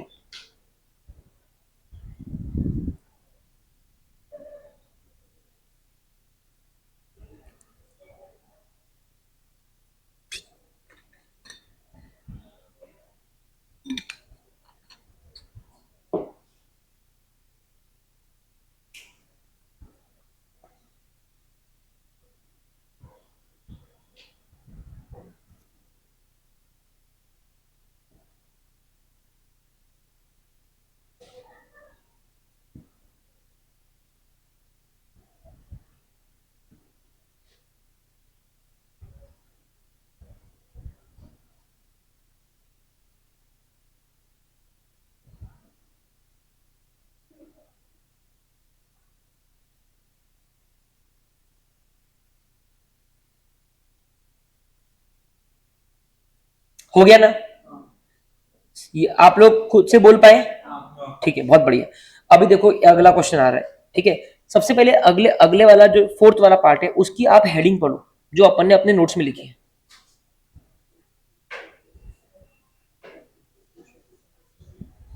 क्या है? ऑब्जेक्टिव, स्ट्रेटेजी और बिजनेस रिस्क, बस उसके बारे में बोलना है। अब स्ट्रेटेजी क्या थी? Strategy are the approaches of the management to achieve its goal, है ना? बस वही बात बोलता है। अब ठीक है, तो strategies are the approaches, strategies are the by which management intends to achieve its objectives, है ना? नाम में काम है। स्ट्रेटेजी के थ्रू एंटिटी अपने ऑब्जेक्टिव्स को अचीव करती है। The entity's objective and strategies may change over time, ये पढ़ा है ना अपन ने। एंटिटी के स्ट्रेटेजी, एंटिटी के ऑब्जेक्टिव ओवर टाइम चेंज हो सकते हैं, ठीक है। ये पॉइंट हो गया क्या? तो अपने हेडिंग को लेके पॉइंट है, ठीक है। हेडिंग लर्न कर लिया तो पॉइंट आ जाएगा। स्ट्रेटेजी और ऑब्जेक्टिव ऐसे याद रखना, शुभम सर ने बोला है कि हेडिंग में पॉइंट है स्ट्रेटेजी और ऑब्जेक्टिव, तो स्ट्रेटेजी के थ्रू ही हमें ऑब्जेक्टिव आता है। बोलो, strategies are the approaches used by the management Strategies are the approaches used by the management to achieve its objective, to achieve its objectives. ठीक है। Strategy and objective can change over time, Strategies and objectives can change over time. समझ रहा? अब देखो पहला point तो ऐसी लिखा उसने, पॉइंट सिंपल है। एंटिटी अपने बिजनेस को कंडक्ट करती है in the context of industry, industry के हिसाब से करना पड़ेगा ना धंधे को। अब ये खाने का समोसे नाश्ते वास्ते का है, इसकी इंडस्ट्री कैसे ऑपरेट करती है? नाश्ता बन जाता है, आप आते हो, आप टोकन लेते हो, समोसा लेते हो, खाते हो, चल जाते हो। ये एक पैटर्न है। आपने कुछ तो नया चालू किया, हम खिलाएंगे हाथ से, चलेगा कैसा? इंडस्ट्री ऑपरेट करती कैसे? मैं अपने आप खा लूंगा, तो अच्छे हाथ से बना वो इंपॉर्टेंट है, ठीक है। तो एंटिटी अपने बिजनेस को कंडक्ट करती है in the context of industry के हिसाब से बिजनेस कंडक्ट होता है, ठीक है। अब ये पॉइंट का इस इधर क्या लेना देना मेरे को पता नहीं, ठीक है। तो एक पॉइंट ये हो गया, एक पॉइंट हो गया स्ट्रेटेजी ऑब्जेक्टिव, ये अपना यहां से मैच हो गया। अब क्या बचा? Business risk. अब देखो, अब ये बहुत ही प्यारा कंसेप्ट है। अच्छा, बिजनेस रिस्क का मतलब क्या होगा? बोलो ना। अरे सर, जो बिजनेस को लगने वाला रिस्क है, बराबर है ना? जो भी रिस्क बिजनेस को लगता है। अच्छा, आपका बिजनेस मतलब फाइनेंस ही होता है क्या अनुश्री? क्या क्या होता है? ऑपरेशन भी होता है सर, है ना? ऑपरेशन, एचआर, मार्केटिंग, फाइनेंस, अलग अलग डिपार्टमेंट है सर। बिजनेस बड़ा है, फाइनेंस उसका एक पार्ट है, ये मानते हो ना आप? तो कुछ रिस्क, जैसा मैंने बोला कि अफगानिस्तान में उन्होंने कैप्चर कर लिया, अब वहां पे ग्वादर पोर्ट था, ठीक है, जो अडानी ने ले रखा था, ठीक है। अभी वो बिजनेस रिस्क है, उसके ऑपरेशंस वहां पे अफेक्ट हो जाएंगे, ठीक है। क्या वो जरूरी है कि वो फाइनेंस रिस्क भी होगा? क्या नहीं। तो अभी तुमको ये पॉइंट में सिखा रहा है कि business risk is broader than the risk of material मिसचेक, बराबर बात है ना? तो अगर ये बिजनेस रिस्क है तो ये आरएम है। तो जरूरी नहीं है कि हर एक business risk will be RM है, जरूरी है क्या? Business risk is a broader term, ठीक है। Business risk is broader than the risk of material misstatement though it includes the latter. बोले आरएमएम में बिजनेस रिस्क भी आ जाता है, लेकिन बिजनेस रिस्क इज ब्रॉडर, ठीक है। आपको सिर्फ इतना ही लिखना है, ये लिख दिया तो पॉइंट के पूरे मार्क्स मिल जाएंगे, ठीक है। बिजनेस रिस्क में अराइज फ्रॉम कॉम्प्लेक्सिटी, चेंज काट दो, है ना?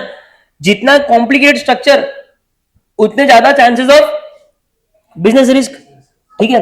अब देखो, एंड अगर आप बिजनेस रिस्क की जानकारी पूरी ले लोगे तो आपके लिए आरओएम आइडेंटिफाई करना आसान हो जाएगा, मानते हो ना आप?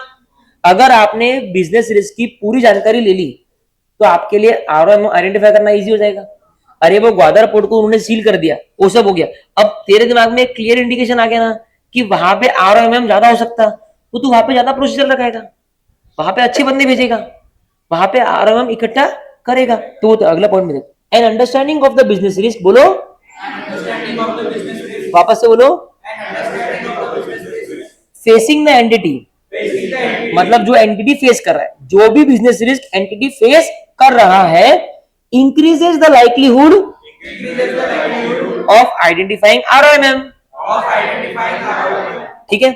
मतलब बिजनेस रिस्क की अंडरस्टैंडिंग लेने से आप आइडेंटिफिकेशन ऑफ आरओएमएम कर सकते हो, आपके लिए इजी हो जाएगा। क्लियर है? तो अभी तक नाम क्या था? Objective, strategy and business risk, ये था ना। तो अपन ने क्या बोला? एंटिटी अपना बिजनेस कैरी करता है इंडस्ट्री से related, in context of industry, ये तो फालतू भंडा। मेन पॉइंट स्ट्रेटेजी और ऑब्जेक्टिव।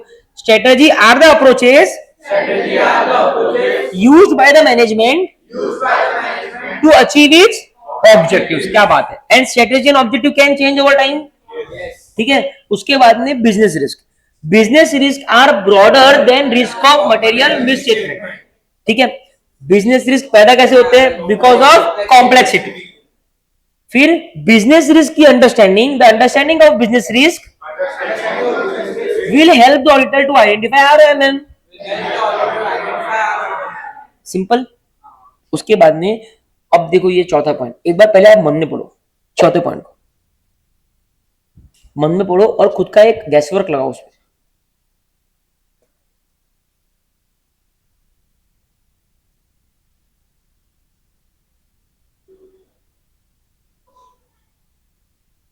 पढ़ लिया? सबने पढ़ लिया? वो क्या बोलता है कि आपको है ना सारे बिजनेस रिस्क नहीं ढूंढना है। जरूरी नहीं है कि आप सारे बिजनेस रिस्क ढूंढना है, आपको सिर्फ वो रिस्क से मतलब है जो आपके एफएस को अफेक्ट कर रहा है। तो however auditor does not have the response, क्योंकि देखो ऊपर के पॉइंट में क्या बोला कि बिजनेस रिस्क की अंडरस्टैंडिंग से उसको ROMM की अंडरस्टैंडिंग मिलेगी। इसका मतलब ऑडिटर ने गलत क्या समझ लिया कि उसको सारे बिजनेस रिस्क देखना है। ठीक है। उसको क्लैरिफाई करने के लिए आईसीए ने लिखा है कि auditor does not have a responsibility to identify all the business risk. ठीक है। Because not all business risk give rise to ROMM। मैंने बोला था ना सारे बिजनेस रिस्क ROMM को पैदा करते क्या? नहीं। अब एक उदाहरण देता हूं मैं, बिजनेस रिस्क का उदाहरण देता हूं। ठीक है भाई, एयरटेल था, है ना, जियो आ गया, तो बिजनेस रिस्क हो गया कि यार ये कम भाव पे लेके आएगा, मेरा पूरा मार्जिन चल जाएगा, मेरे को फाइट करनी पड़ेगी। क्या ये ROMM है क्या? धंधे में तो चलता रहता उतार चढ़ाव। तो ये इसके लिए वो बोल रहा है कि सारे business risk are not ROMM, hence you are not having responsibility to identify all the business risk, that is not your responsibility। ठीक है। क्लियर है एकदम? ये चारों पॉइंट फटाफट पढ़ लो एक बार बुक से और जल्दी जल्दी लर्न कर लो। 1 मिनट का टाइमर दे दो, अब भी के भी लर्न करो, घर का काम ही मत रखो। सिर्फ head points, only head points. हाँ,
हो गया?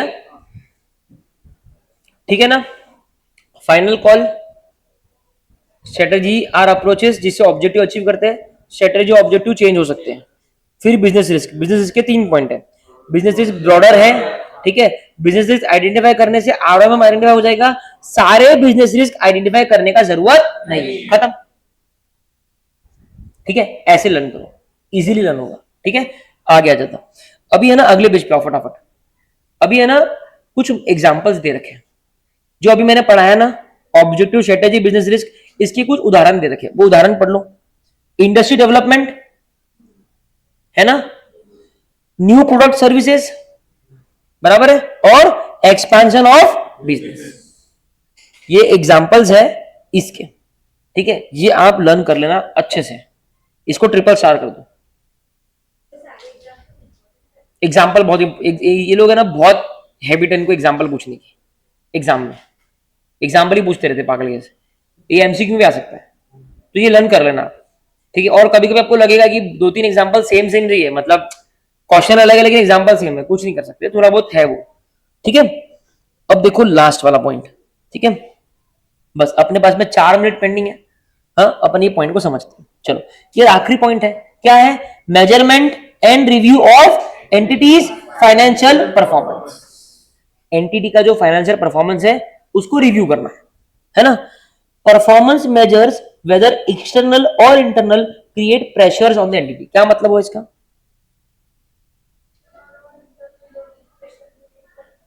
हाँ, परफॉर्मेंस मेजर्स का मतलब क्या हुआ,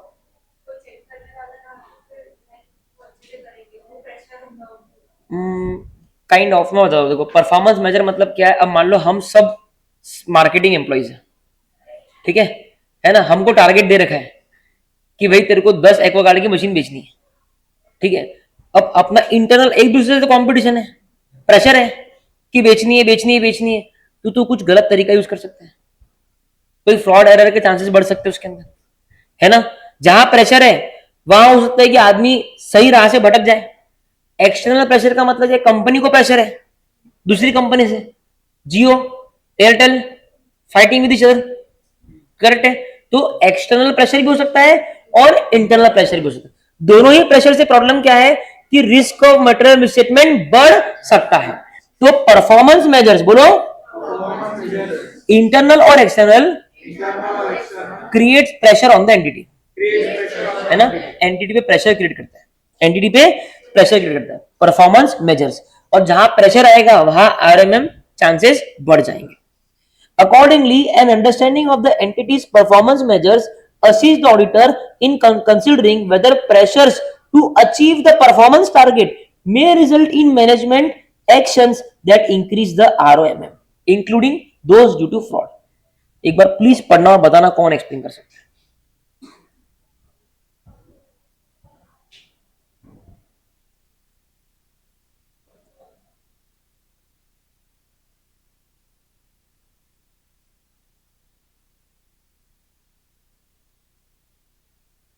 टारगेट्स को अचीव करने के लिए मैनेजमेंट कोई फ्रॉडुलेंट एक्टिविटीज कर रहे हैं जिनसे उनका टारगेट अचीव हो, पर जिससे रिस्क ऑफ मटेरियल मिसस्टेटमेंट बढ़ जाए। सी एंटिटी का ऑडिटर को पहले हमने क्या बोला, परफॉर्मेंस मेजर से क्या होता है, परफॉर्मेंस मेजर एक प्रेशर क्रिएट करता है, परफॉर्मेंस मेजर चाहे इंटरनल हो चाहे एक्सटर्नल हो। दूसरा हमने क्या बोला कि ऑडिटर को एंटिटी के परफॉर्मेंस मेजर की जानकारी होनी चाहिए कि एंटिटी खुद को कैसे मेजर करना है। अब मैं एग्जांपल अगर आपको दूं तो जियो और एयरटेल में परफॉर्मेंस मेजर क्या होता है पता है, नंबर ऑफ सब्सक्राइबर, कितने लोग जियो का सिम कार्ड यूज कर रहे हैं, कितने लोग एयरटेल। आप देखना अभी घर जाके या कभी जीपीटी करना, आपको आपको हर महीने का इंफॉर्मेशन आता है, ठीक है। Try telecom regulatory authority of India ये डिस्क्लोज करती है एवरी मंथ। मई का महीना हो गया तो मई के महीने में जियो के कितने सब्सक्राइबर ऐड हुए, कितने लेस हुए, एयरटेल के कितने ऐड हुए, कितने लेस है, वो डेटा पब्लिश करते हैं, ठीक है। परफॉर्मेंस मेजर कंपनी के ऊपर परफॉर्मेंस मेजर है। कंपनी शेयर मार्केट वाले कंपनी को तोलेंगे कैसे, नंबर ऑफ सब्सक्राइबर के बेसिस पे, क्लियर है ना। तो ऑडिटर को ये परफॉर्मेंस मेजर समझना चाहिए कि एंटिटी का परफॉर्मेंस मेजर क्या है और वो परफॉर्मेंस मेजर को लेके कितना ज्यादा प्रेशर एंटिटी के ऊपर है। अगर क्लोज फाइट है मतलब ज्यादा प्रेशर है, ठीक है, और अगर ज्यादा प्रेशर है तो मैनेजमेंट फ्रॉडुलेंट एक्टिविटी कर सकता है ना। फेक रेवेन्यूज मैनेजमेंट क्या करेगा, 1 लाख सिम कार्ड जो है वो फेक एक्टिवेट कर देगा, है ना, उन पे लोगों को कैश दे देके रिचार्ज करवाएगा, प्रूव करने के लिए वो फेक नहीं रियल है, कर सकता है ना, फ्रॉडुलेंट एक्टिविटी, समझा। तो पहले बात, परफॉर्मेंस मेजर वेदर एक्सटर्नल और इंटरनल क्रिएट्स प्रेशर, तो अपन क्या यहाँ पे अंडरलाइन करेंगे, परफॉर्मेंस मेजर क्रिएट्स प्रेशर, बोलो परफॉर्मेंस मेजर,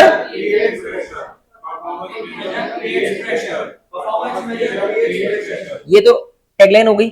अब उसके बाद में आपको अंडरस्टैंडिंग लेनी है, बोलो and understanding of entity's performance measure, वापस से एक और बार, ठीक है। आपको बोलना है understanding of the entity's performance measure. इससे क्या मालूम पड़ेगा कि whether pressures to achieve performance result in ROMM, ठीक है ना, इंक्रीजेस ROM। देखो मैंने जो हाईलाइट करने आप सेम हाईलाइट कर लो एकदम, और अब वो हाईलाइट को पढ़ो। Understanding the entity's performance measures whether performance creates pressure increases the ROMM, ठीक है, क्लियर है। तो परफॉर्मेंस मेजर इंटरनल एक्सटर्नल हो, it creates pressure. Auditor should obtain understanding of the performance measure applicable to the entity and see whether this performance measure are creating pressure on the entity and whether this pressure is increasing the likelihood of risk of material misstatement। समझ में आया, ठीक है। तो एक था industry नहीं, industry, regulatory and AFRF, ठीक है, उसके कुछ पॉइंट्स थे। उसके बाद में दूसरा था अकाउंटिंग पॉलिसी, अपन ने देखा था। उसके बाद में नेचर देखा था, ठीक है। नेचर में क्या था, operational, governance structure, ownership structure, ये वो, ओके ओके ओके, ठीक है। सबसे नेचर हो गया तीसरी चीज। चौथी चीज क्या थी, ऑब्जेक्टिव, स्ट्रेटजी और बिजनेस रिस्क। और पांचवी चीज परफॉर्मेंस मेजरमेंट्स, परफॉर्मेंस मेजरमेंट। अगर आप इसको क्रोनोलॉजी में देखो, ठीक है, सबसे पहले आप किसी का नेचर देखोगे, क्या देखोगे, फिर आप देखोगे उसका ऑब्जेक्टिव क्या है, स्ट्रेटजी क्या है ना, और बिजनेस रिस्क क्या है, ठीक है, ये दूसरी चीज होगी। फिर तीसरी चीज आप देखोगे कि ये कौन सी इंडस्ट्री में है, रेगुलेटरी फैक्टर्स क्या है। चौथी चीज देखोगे कि वो क्या अकाउंटिंग पॉलिसी सिलेक्ट कर रही है। और पांचवी चीज देखोगे परफॉर्मेंस मेजर। आप समझ रहे कि स्टेप्स ऐसे लर्न करो, नेचर, फिर उसके ऑब्जेक्टिव, स्ट्रेटजी, कौन सी इंडस्ट्री में है, अकाउंटिंग पॉलिसी क्या सिलेक्ट कर रही है, और आखिरी परफॉर्मेंस। समझना है, इस तरीके से पांचों हेड पॉइंट आपको याद रहेंगे, मेन हेडिंग वाले। आखिरी चीज ये एग्जांपल्स। अब वो बोलता है कि मैंने बोला कि एंटिटी का परफॉर्मेंस मेजरमेंट देखो, अंडरस्टैंडिंग लो, उसके कुछ उदाहरण दो सर। उदाहरण देखो, examples of measuring performance measure, है ना, या reviewing financial performance which may be used by an auditor. वो क्या क्या आप देखोगे उसमें, पहला की परफॉर्मेंस इंडिकेटर, बोलो, फाइनेंशियल हो, नॉन फाइनेंशियल हो, की रेशियोज हो, financial, non financial, key ratios. Financial ratio कौन से है, नॉन फाइनेंशियल रेशियो कौन से है ना, की रेशियोज कौन से है, वो सब देखो। डेट इक्विटी आपका क्या है, दूसरे का क्या है, yes. Period on period financial performance analysis, बोलो, पिछले साल का क्या सेल्स था, उसके पहले का क्या था, सेल्स इंक्रीजिंग है, डिक्लाइनिंग है, ठीक है। उसके बाद में बजट फोरकास्ट, बोलो, बाकी काट दो सब, ये सब काट दो। बजट्स और फोरकास्ट क्या करे हुए हैं, है ना। कभी कभी क्या रहता, अगर फोरकास्ट बहुत ज्यादा करा हुआ है, लेकिन मतलब ओवर ऑप्टिमिस्टिक, सर 450 लाने, ठीक है, एक फोरकास्ट है। फिर उसको लेके मैनेजमेंट क्या काम कर रही है, कहीं उसको अचीव करने के लिए मैनेजमेंट कुछ चीटिंग तो नहीं कर रहा है, ठीक है। उसके बाद में क्रेडिट रेटिंग एजेंसी रिपोर्ट्स, क्या होता है, जो कोई ना क्रेडिट रेटिंग कंपनीज होती है, ठीक है, जो गवर्नमेंट से एफिलिएटेड होती है, मतलब गवर्नमेंट उनको परमिशन देती है। वो क्रेडिट रेटिंग एजेंसी क्या करती है पता है, अलग अलग कंपनी की रेटिंग देती है। स्कूल में कैसे होता है, तुम A+ हो, तुम A हो, तुम B हो, ऐसे वो रेटिंग देती है कंपनीज को। उससे यूजर्स को फायदा होता है डिसीजन लेने में कि मैं इसमें इन्वेस्ट करूं या नहीं करूं। तो हर कंपनी क्या चाहती है कि उसकी रेटिंग A+ हो, अच्छी हो, वो भी एक परफॉर्मेंस मेजर है ना। तो credit rating agency and reports. यहां पे हमारा क्लास खत्म होता है। अभी आपका होमवर्क क्या है, एक मैं फिर से बोल रहा हूं, ध्यान से सुनना, 320 320 के क्वेश्चंस करके आना कल फिर से। अब कल कोई बोलना मत कि मेरा नहीं हुआ, ठीक है। 320 के क्वेश्चन करके आने हैं, ये पूरी नोट्स भर के आनी है, क्या कि understanding of the entity and it's environmental, ठीक है। और इसमें आपको क्या क्या लर्न करना है, ये इंडिकेटर लर्न करना है, ये एग्जांपल टिक कर लेना अपने पास में, ठीक है। और ये nature of the entity learn करना है। हेलो हेलो, ऊपर आ जा।